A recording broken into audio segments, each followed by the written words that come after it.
Your question is Nigerian democracy threatened? Yes. It is threatened because it's no longer serving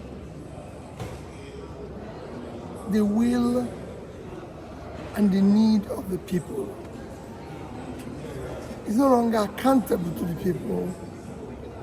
It's no longer delivering results that the people require in critical areas of development, education, health, and pulling them out of poverty.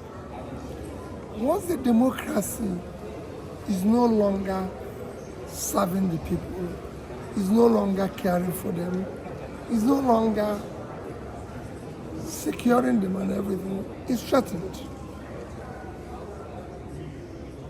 Okay. So, please, what are your strategies in the upcoming days to change the government? It is not my strategy. It is the strategy of the people.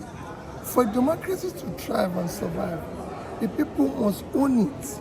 They must see it as their own. So it is Nigerian people that have to come out and say, well, listen, we cannot continue in this direction by going out to register their vote, insisting that their vote must count.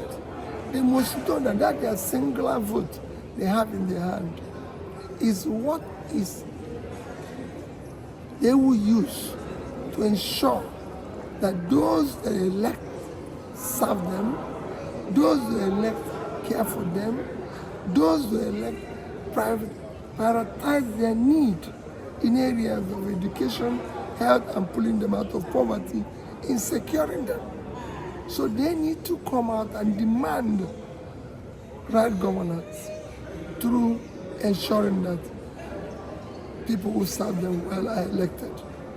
It's to get involved in the electoral process and ensure that leaders have the competence, the capacity, the character, and compassion and commitment to lead are elected.